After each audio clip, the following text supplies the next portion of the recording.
महाराज कृष्णदेवराय की जय। महाराज कृष्णदेवराय की जय। महाराज कृष्णदेवराय की जय। महाराज कृष्णदेवराय की जय।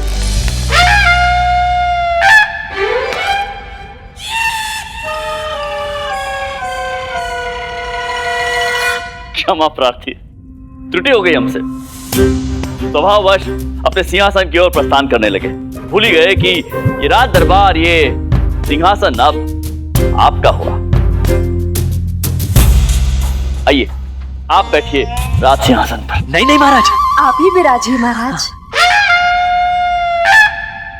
महामंत्री जी। महाराज, प्रतीत होता है कि बाला महोदय कुछ रुष्ट हैं। इनकी सेवा में कोई त्रुटि हुई थी आपसे? नहीं नहीं महाराज, बिल्कुल नहीं महाराज। तो भोजन व्यवस्था में या सुरक्षा व्यवस्था में कोई त्रुटि हुई थी? ऐसा कुछ नहीं है महाराज। महाराज, स्वादिष्ट भोजन खा के इसका तो एक ही रात में पेट बाहर निकल आया है। फिर अपना स्थान ग्रहण क्यों नहीं कर रहे हैं आप? आइए ना, आप ही का राजमहल है, आइए। हमें राजमहल नहीं चाहिए महाराज। क्यों?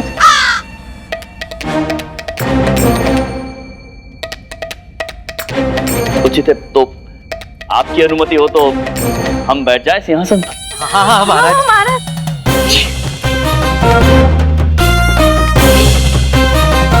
पक्का विराजमान हो जाए ना।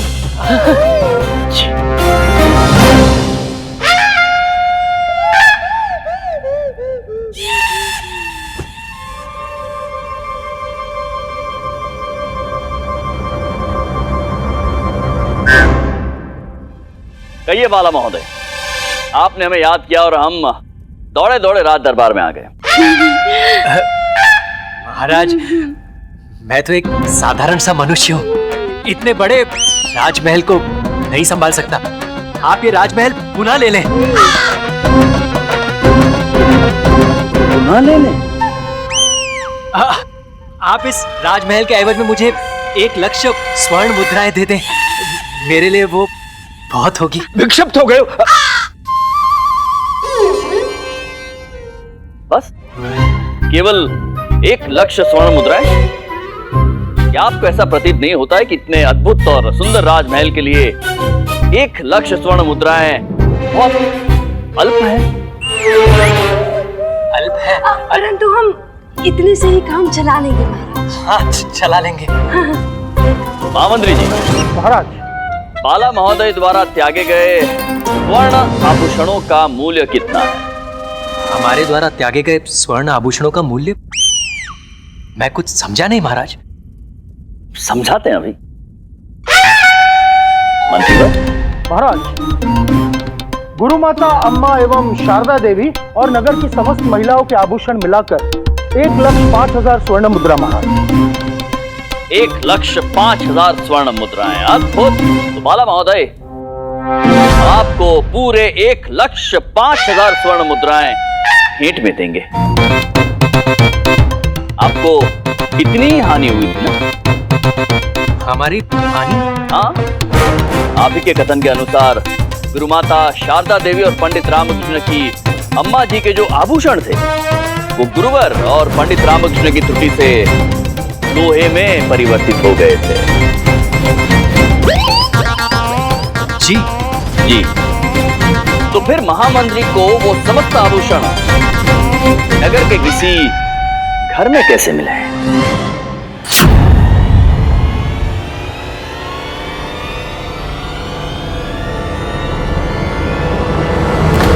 महाराज, वैसे ही आभूषण किसी और के भी तो हो सकते हैं। हाँ। अवश्य हो सकते हैं।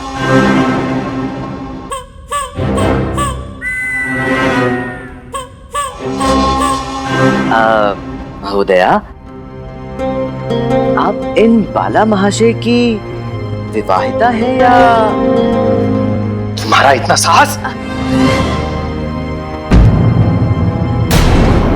आप शांत रहिए जी, मैं इनकी विवाहिता स्त्री हूँ, पत्नी हूँ।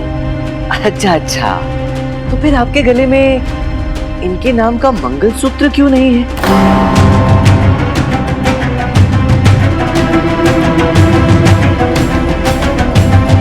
मैं बताता हूं क्यों नहीं।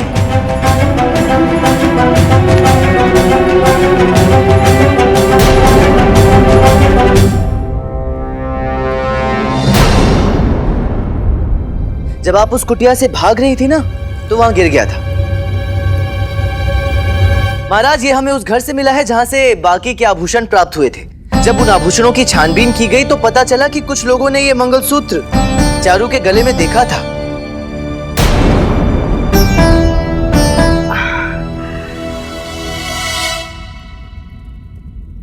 रामा जी, ये सत्य है कि एक विवाहिता स्त्री की पहचान उसके मंगलसूत्र से होती है, परंतु पुरुष विवाहित है या नहीं इसका कोई चिन्ह नहीं होता जिससे ये सत्यापित किया जाए। और इसी बात का विरोध करते हुए मेरे पति बाला ने मुझे मंगलसूत्र पहनने से मना कर दिया।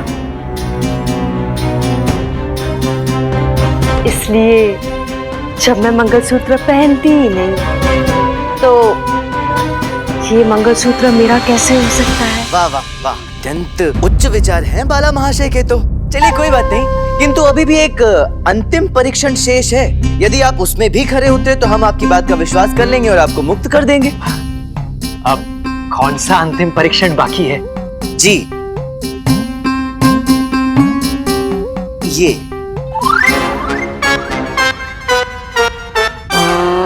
हिमालय पर्वत पर पाई जाने वाली एक विशेष प्रकार की बूटी है। इसे सत्यवती बूटी कहते हैं महाराज।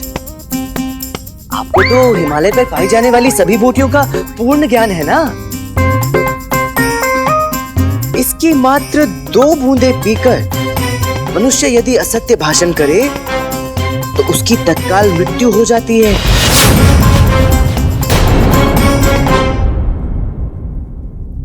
मैं चाहता हूं बाला महाशय कि आप इसका सेवन करें। इसे पीकर कह दीजिए कि आप ठग नहीं हैं, हमें आपकी बात का विश्वास हो जाएगा। और यदि आपने असत्य कहा फिर तो आप कुछ कहने के लिए बचेंगे ही नहीं, है कि नहीं? लीजिए लीजिए, अरे लीजिए, पीजिए। आप पीजिए पीजिए। यदि आप सत्य हैं तो आपको किस बात का डर है? पीजिए। हाँ हाँ, बात को आप कहा, पी जाइए।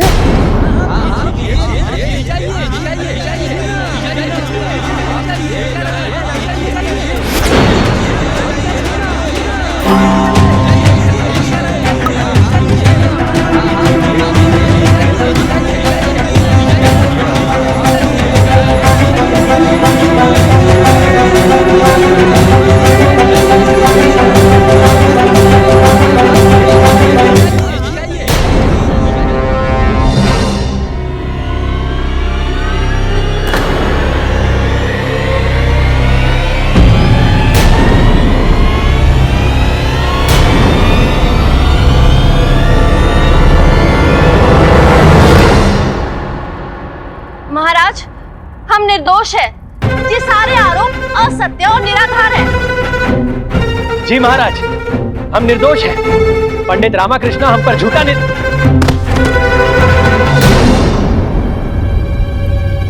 चारू, चारू, चारू उठो, चारू, चारू, चारू, चारू उठो। क्या हो गया? चारू, मेरी चारू मुझे छोड़कर चली गई।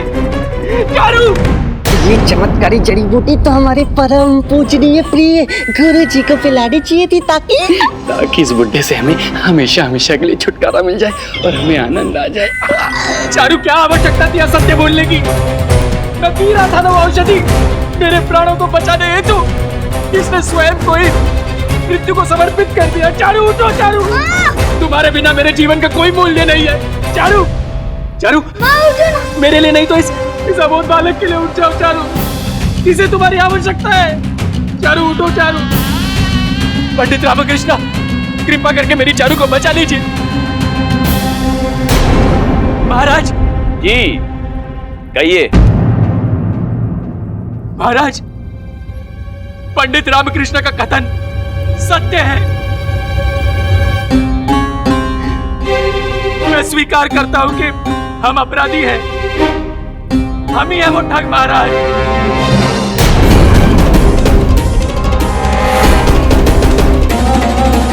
हम ही है वो ठग जिन्होंने कुएं के पास 2 स्त्रियों को अचेत कर उनके आभूषण लूटे थे। हम ही है वो ठग महाराज जिन्होंने गुरु माता वरुणमाला तेरी शारदा और अम्मा को भ्रमित कर उनके आभूषण लूट लिए थे। हे भगवान, मैं हमारे सारे अपराध स्वीकार करता हूँ महाराज। हम ही है वो ठग पंडित रामकृष्ण, कृपा करके मेरी चारू को बचा लीजिए। चारू, चारू, चारू! उठो माँ।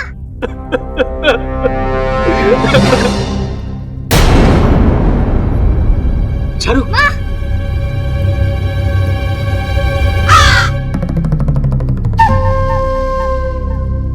चारू तो ठीक हो?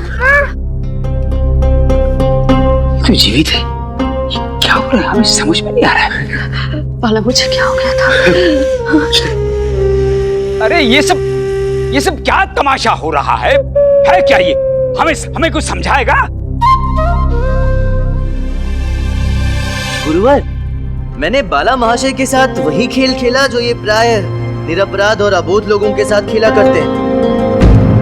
चमत्कारी रसायन, बलवर्धक बूटी, चमत्कारी झोला। चारू ने जो औषधि पी वो भी एक चमत्कारी बूटी है, जिससे मनुष्य की हृदय गति कुछ पलों के लिए रुक जाती है और ऐसा प्रतीत होता है जैसे उसकी मृत्यु हो गई। हमारे पास आपके विरुद्ध जो भी प्रमाण थे वो केवल संयोगिक साक्ष्य थे। इस कारण से आप अपना अपराध स्वीकार नहीं कर रहे थे। इसलिए महाराज, मुझे इस अंतिम उपाय का प्रयोग करना पड़ा और कोई विकल्प था नहीं मेरे पास।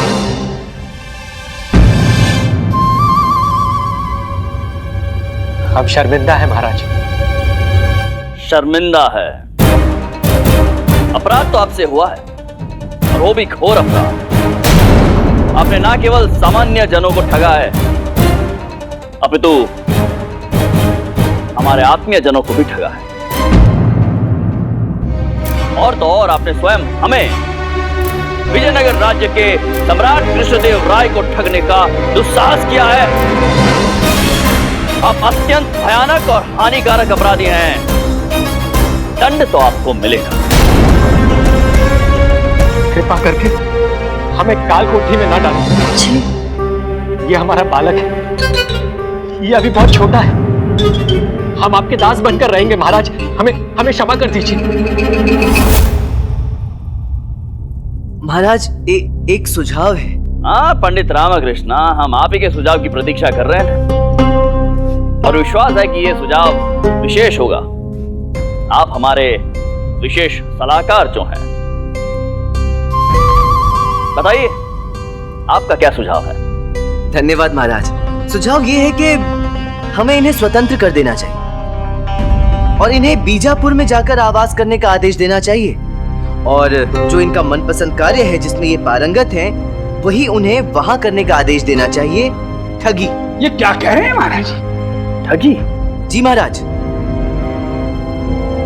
पंडित रामकृष्ण, हम आपका तात्पर्य समझे नहीं। महाराज, इससे बीजापुर कुछ समय के लिए इन्हें ढूंढने में व्यस्त रहेगा और हमें उनकी शरारतों से शांति मिलेगी। हम भी कुछ दिन शांतिपूर्वक रहेंगे। ये हमारे शत्रुओं का ध्यान बटाने में हमारी सहायता करेंगे और हमें गुप्त सूचनाएं भी वहां से भेजेंगे।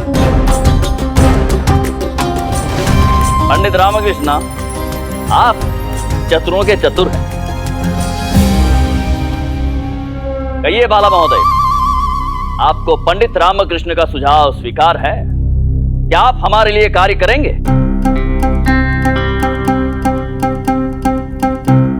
जी महाराज, स्वीकार है। कोतवाल जी। जी महाराज। जाइए, इन्हें लेकर जाइए और इन्हें अपना कार्य समझा दीजिए। जो आज्ञा महाराज।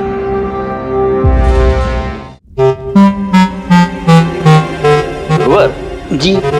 आपकी चोटी। क्या करें महाराज, बहुत परेशान हैं हम। सीधी नहीं हो रही हमारी चोटी। जितने जतन कर सकते थे, जितने जतन हो सकते थे कर लिए। गुरुवर, मेरे पास इसका अच्छा उपाय है। आपके पास क्या? पंडित रामकृष्ण, परिहास मत कीजिए हमारे साथ आप। अरे नहीं गुरुवर, मेरे बंधु की भी तो यही समस्या है। बंधु? अब ये बंधु कौन है? कोई नहीं, जाने दीजिए ना। आप जाकर अपनी चोटी में चमेली का तेल लगा लीजिए, संध्या तक सब सामान्य हो जाएगा। अच्छा, अवश्य प्रयास करेंगे। तुझे क्या हुआ बंधु, तू क्यों खड़ा हो गया? अब जब तक तू भी मुझे चमेली का तेल नहीं पिलाएगा, मैं भी खड़ा ही रहूंगा। मुझे तेरा सुझाव अच्छा लगा है। अरे सबके समक्ष मेरा उपहास करवाएगा, अपमानित करेगा क्या? बैठ। महाराज, महाराज, महाराज, महारानी तिरुमलम्बा, आप यहाँ दरबार? महाराज, हमारे बालाजी विलुप्त हो गए हैं। बालाजी विलुप्त हो गए? हाँ महाराज, हमारे पूजा कक्ष में जो बालाजी की मूर्ति थी ना, वो हमें नहीं मिल रही है महाराज। हम राजमहल छोड़ सकते हैं, परंतु हमारी बालाजी की मूर्ति नहीं। जी जी महारानी जी, हम आपको बालाजी की नई मूर्ति ला कर देंगे। नहीं नहीं नहीं नहीं, हमें हमारे बालाजी की मूर्ति चाहिए। बचपन में हमारे पिताश्री ने हमें सप्रेम भेंट की थी। जी जी महामंत्री जी। जी महाराज। जी महाराज, क्या महामंत्री जी, महारानी तिरुमलम्बा की बालाजी की मूर्ति लुप्त हो गई है। आप अपने सिपाहियों को भिजवाइए और उन्हें आदेश दीजिए कि महारानी तिरुमलम्बा की बालाजी की मूर्ति ढूंढ कर लाए। जो आज्ञा महाराज।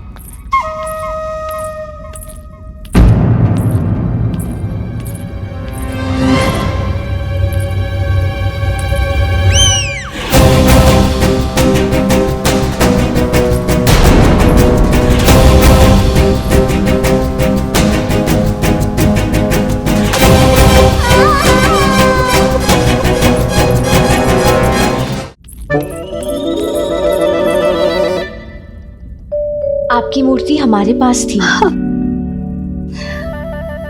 परंतु हमने तो ये मूर्ति समस्त दिशाओं में ढूंढी थी, हमें तो ये कहीं नहीं मिली।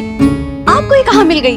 वो जो व्यक्ति आपके महल में निवास कर रहे थे, उनका बेटा दासू आपके पूजा घर से ये मूर्ति उठा के लेके गया था खेलने के लिए। हमने देख लिया और इसे वापस लेके आए। आपने बहुत बड़ा कार्य किया है, हम आपसे अत्यंत प्रसन्न हैं। आज से आप हमारी मुख्य प्रसादिका नियुक्त की जाती हैं।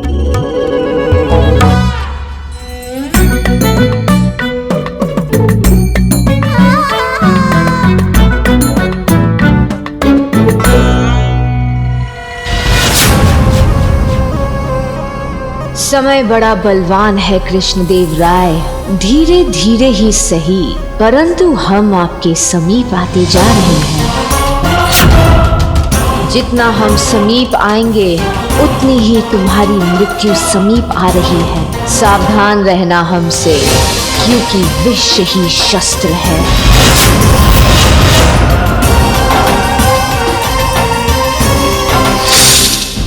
महारानी जी, हम भयभीत हैं। क्यों?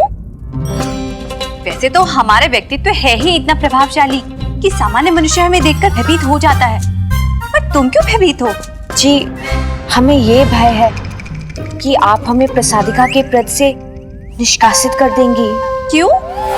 तुम अपना कार्य उचित प्रकार से नहीं कर रही हो? जी ऐसा कुछ नहीं है, हमारा कार्य तो श्रृंगार है और आप हो रूपमती, आपको श्रृंगार की आवश्यकता ही नहीं है।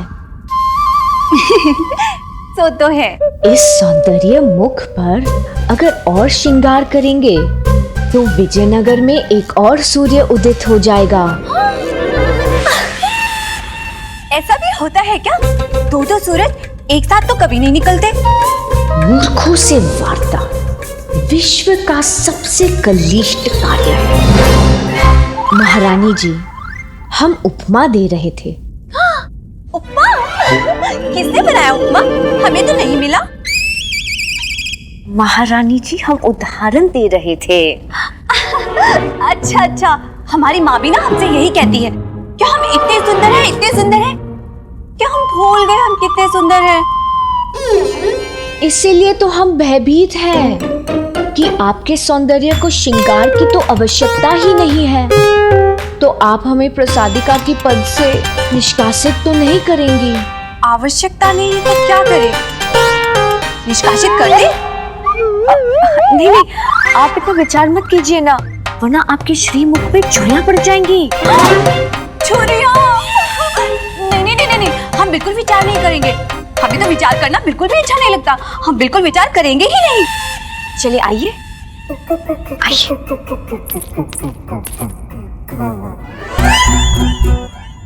इस विशेष लेप में केसर, चंदन, हल्दी एवं स्वर्ण का मिश्रण है। इसे लगाकर आपका मुंह और निखर उठेगा।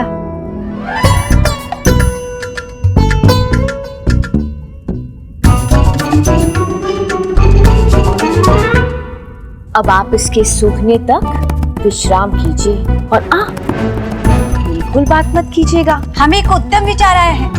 ये सूखने के बाद ना हम इस ककड़ी और लेप से महाराज के लिए चटनी निर्मित करेंगे। इससे महाराज का चेहरा और भी खिल उठेगा। हमारी आवश्यकता ही क्या है? महाराज कृष्णदेव राय के प्राण लेने के लिए ये स्त्री ही काफी है। महाराज कृष्णदेव राय है कहाँ? उचित अवसर है उन्हें समाप्त करने का। विष ही शस्त्र है।